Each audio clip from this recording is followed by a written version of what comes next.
Mel's Hole. A bottomless pit said to be a pathway to the paranormal. What if I told you there existed a hole so deep that some believe it is a portal to another world? In Washington, a mysterious place known as Mel's Hole appears to be incredibly deep and is shrouded in mystery. Local man Mel Water discovered it, and it has been the site of strange occurrences and bizarre findings that no one can explain. Last year, a group of people obtained what we believe to be footage of Mel's Hole, but had to vacate the premises before they could explore further. Surrounded by rumours of ghostly happenings and secret government involvement, the real story of Mel's Hole is still a puzzle. Let's explore the astonishing tale of Mel's Hole and try to shed light on what lies in its shadowy depths.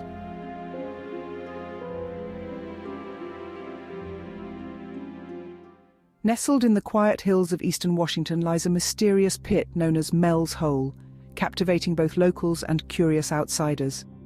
Hidden on the Melat property near Ellensburg, specifically along Manastash Ridge, this deep pit has spawned countless stories and prompted numerous investigations. Denise Whitaker from Como journeyed to this remote location to uncover more about this enigmatic pit. The pit, resembling a typical well yet never employed for water, has historically been a repository for varied refuse, from household garbage to worn-out car tires. Intriguingly, no matter the volume of debris deposited, the hole never appears to reach its capacity. The landowner, Mel, spurred by his curiosity, has observed several peculiar phenomena. His dogs steer clear of the pit, and his radio intercepts unusual signals when near it. Join us as we delve into the spine-chilling mysteries of Mel's Hole and the bold efforts made to decode its secrets.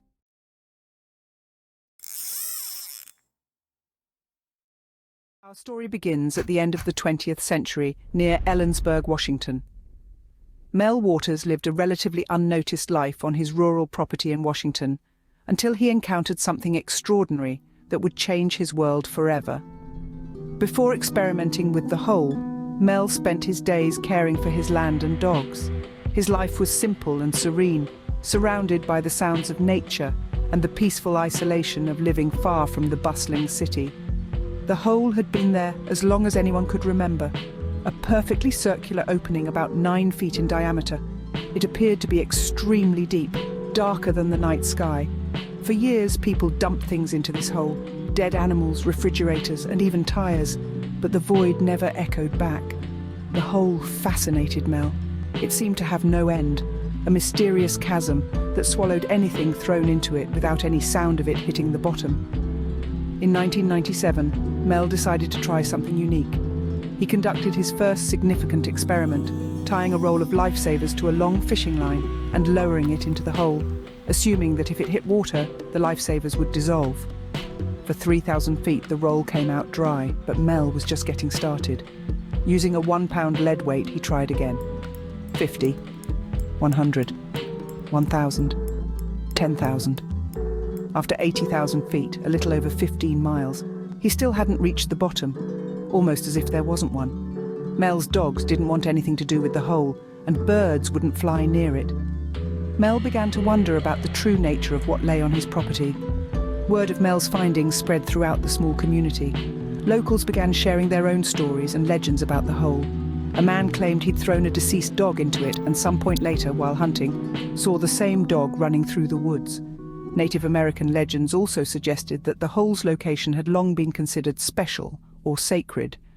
It was known for its mystical effects, which could alter the properties of natural objects.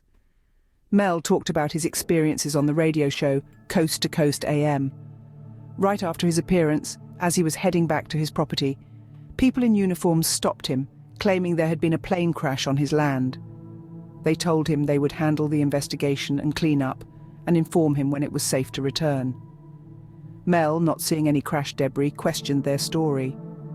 The officials then subtly threatened him, hinting they could easily find a reason to raid his property because of the medicinal plants he grew and the Native American herbal remedies he produced. Left with few options, Mel agreed to a deal where they paid him $250,000 a month to lease his land, and he moved to Australia. Although he started a new life there, Mel often thought about the mysterious hole on his property.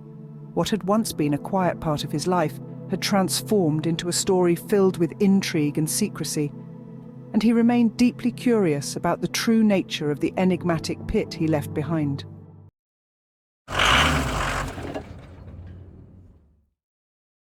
In 1999, when Mel returned to the US, he was handed legal documents informing him that the changes made to his property while he was in Australia meant he no longer had ownership rights. Consequently, the government ceased their payments to him. Poor financial choices in Australia had also left him without any savings. Things were not looking good for Mel. On a bus trip to Olympia, Washington, an altercation occurred that led to police involvement. When the police asked him to give a statement, Mel was worried about missing his bus, but the officers promised he would reach his destination. Instead, he found himself waking up in an alley in San Francisco 12 days later, beat up and missing his back teeth. With no money and nowhere to go, Mel lay there destitute and homeless. Someone was not happy about his return. Among the odd incidents that happened to Mel, one peculiar detail stood out. The assailants took his belt buckle. Given its simplicity, this seemed an odd item to steal. Mel, who created and sold these belt buckles, later encountered an individual we'll call Tom, who owned one. Together, they inspected the buckle for clues and discovered something that could not have existed in our world: a 1943 Franklin Roosevelt dime with a B mint mark. Franklin Roosevelt died in 1945. Clearly, this dime had to be fake. Tom took the dime to a coin dealer who had no explanation for what he was looking at. He theorized it could have been a prototype and offered a good sum for it. Tom decided to think on it, and a day or two later was visited by Treasury officials who confiscated the coin for legal reasons. This dime was one of 10 that Mel found in a red bag while digging on his property. They weren't the only strange things he found out there, though. For Mel, everything ultimately connected back to the whole.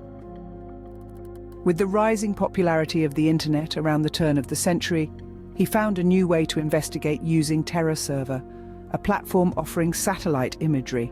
This technology was quite advanced for its time, allowing users to zoom in enough to see cars on the streets. Mel used this tool to locate the area where the hole was supposed to be but couldn't find it, or rather, it wasn't there. 2 white squares obscured the specific location around where the hole had been.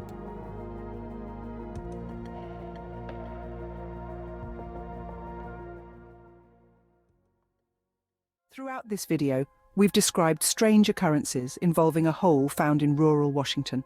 All of this begs the question: how much is fact? And how much is fiction? Well, there's an issue with this narrative and every narrative on the topic of Mel's hole. The entire accounting of events comes from one man, on one radio show series, broadcasted over 2 decades ago. The only person who can lend credit to the claims is Mel himself, and Mel Waters doesn't exist. There are no public records of a Mel Waters ever living in Kittitas County, the alleged location of the hole. So, how much is fact? That depends on how much of it you believe. Let's review what we know. Numerous attempts have been made to find it, including the expeditions led by Philip Lipson and the news broadcast from KOMO's Denise Whitaker, but they have yet to see it. So the only information source to go off of is the original radio show series.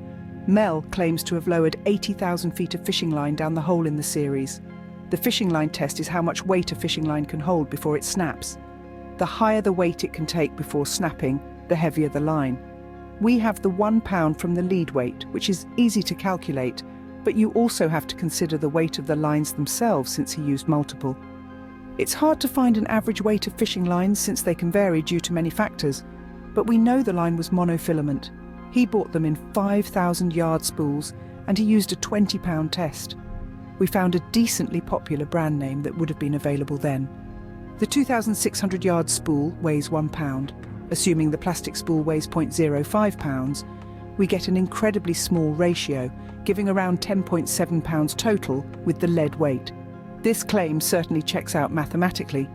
Beyond the weight of the line, another problem is present in this claim: the depth. Geothermal gradient is the rate at which the Earth's temperature increases with depth. The melting point of the monofilament line is 509 degrees Fahrenheit. The average geothermal gradient is about 72 through 87 degrees Fahrenheit per mile. At the lowest temperature rate, the line would have begun to melt at around 7 miles down. Of course, how far you have to travel varies based on the starting point's elevation, but the line travelled a little over 15 miles. It would have undoubtedly begun to melt at some point. However, this fact does not disprove Mel's claim. Mel never mentioned reeling all 80,000 feet of line back in. The line could have melted and dropped its weight, continuing to melt as Mel lowered it, capping our line weight by around half of what we originally calculated. How long would it take you to notice the weight stopped increasing when each foot adds only a tiny fraction of a pound? Another interesting thing is that Mel mentioned white squares replacing the location on Terra server during the radio show, and fans confirmed this, even providing a picture of this white square. The most compelling evidence we've found, though, is this video of a trio travelling to the Ellensburg area and recording a deep hole where they couldn't hear contact with the bottom when throwing rocks in. We aren't saying this is definitively Mel's hole, but this is the most plausible uncovered footage yet. So what does this all mean? While science would not allow for a hole that deep to exist, the explanation may defy science. We can't 100% prove or disprove all of Mel's claims, leaving you, dear viewer, to draw your own conclusions. But before you decide, know that in every legend lies a kernel of the truth.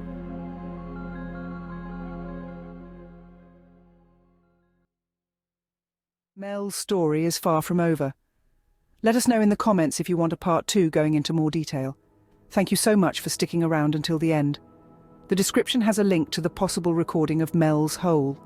If you enjoyed the video, please leave a like and subscribe so we can keep doing what we love and make more like this on other mysteries.